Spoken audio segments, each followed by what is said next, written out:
Bueno, eu vou falar do segundo modelo que é en terra, en un sistema de recirculación de linguado e de leitura de mar e con tamén, digamos, un estudo do microbioma e da manipulación posible do microbioma.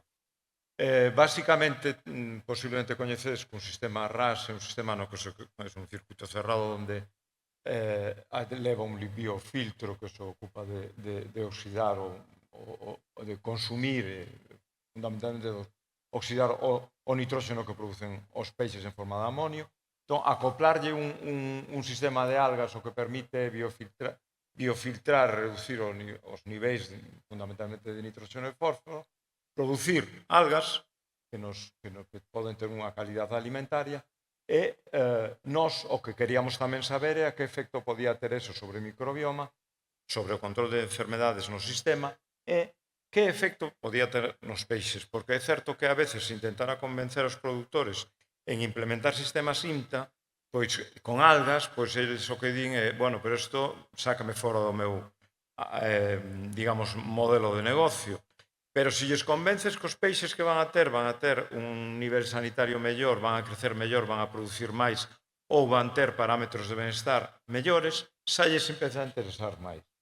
Entón, nós probamos isto en un modelo no IGAFA o que lle acoplamos, eles teñen un sistema RAS, o que lle acoplamos un subsistema para cultivar algas con dous tanques en luz, bueno, con unha alternancia luz-oscuridade, porque nós sabemos que esa é unha forma de manter o microbioma que nos interesa ter, que pode ter, digamos, controladas brotes infecciosos. En este sistema fixemos varios experimentos que sempre se analizaron dunha forma holística, multidisciplinar e colaborativa. Con isto quero dicir que é importantísimo, se queremos convencer ao sector ou a administración do desenvolvemento de sistemas IMTA, ter unha base sólida de coñecemento con datos que podan servir para convencer das ventaxas destes sistemas. Entón, isto nos permitía abordalo desde todas as perspectivas, contando non só co crecemento dos peixes e das algas, senón tamén co parámetros da auga, o microbioma e tamén, como podedes ver, un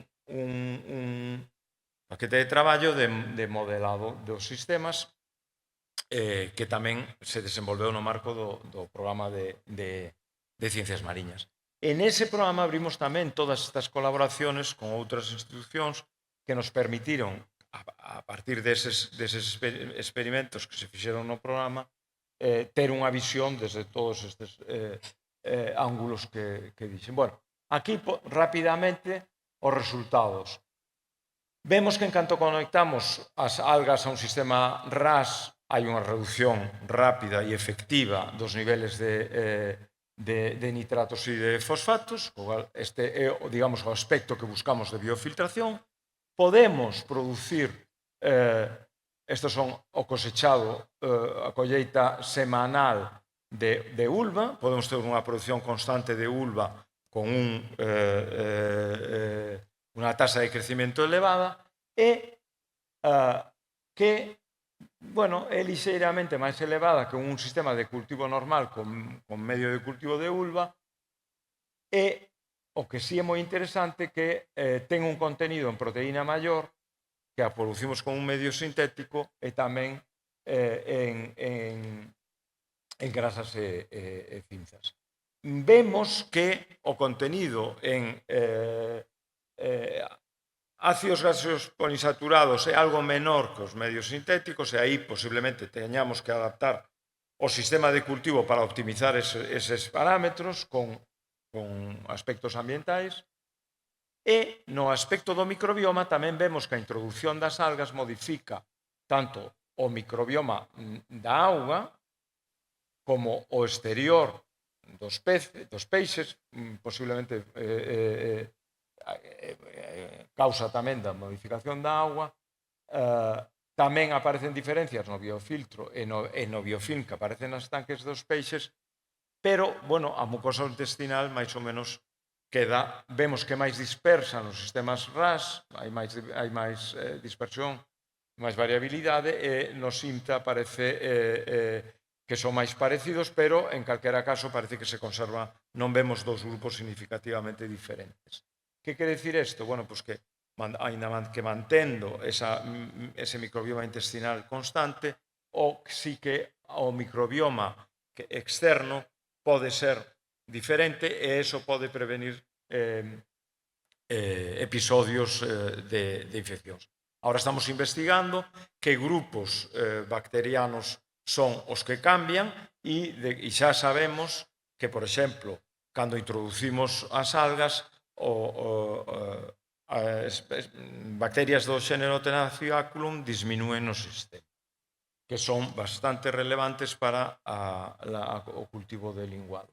Por último, no crecimiento dos peixes, vemos unha taxa de crecimiento lixeiramente maior, pero tamén vemos que nos perfiles metabólicos do músculo do peixe aparecen algúns parámetros positivos que fan que a introducción das algas sea ventaxosa para digamos, o metabolismo dos peixes, como poden ser aminoácidos esenciales, taurina ou algunos aspectos relacionados con a regulación osmótica. Tamén se fixo no marco do proxecto test de consumidores, e os consumidores prefiren, ou nos test cegos, elixiron os que están producidos en IMTA-RAS. Entón, tamén iso é un aspecto moi interesante, porque non só hai os servicios ecosistémicos e a parte, digamos, de reducir a contaminación, sino que podes producir un produto de unha calidade diferente que o consumidor pode elixir mellor. Por último, algúns aspectos que entre Javier e eu pensamos que poden ser relevantes para o potencial dos sistemas AMTI en Galicia, como poden ser estes dous modelos que son paradigmáticos das producións que temos aquí. Pois estamos en desventaxa frente aos cultivos, centrándonos en macroalgas, estamos en desventaxa frente aos cultivos de peixes e invertebrados. É importantísimo desenvolver modelos piloto, e aquí neste programa tivemos a oportunidade de desenvolver eses dous tan relevantes. É moi importante unha planificación espacial de actividades IMTA, e a administración a que ten que intervir, e no caso das algas, na concesión de licencias para o cultivo de algas. Por suposto, atraer inversión público-privadas, e iso tamén aos inversores hai que convencelos con datos e con feitos demostrados.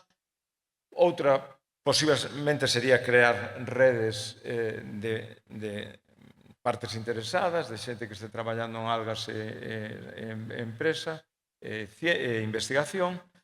Tamén desenvolver estándares de seguridade e certificación destes produtos. Evaluar, e isto é moi importante, os servicios ecosistémicos que promoven estes cultivos IMTA con algas. E, por último, divulgar tamén os efectos beneficiosos que ten o consumo de algas para a saúde e o benestar humano. E con isto, me parece que... Moitas gracias.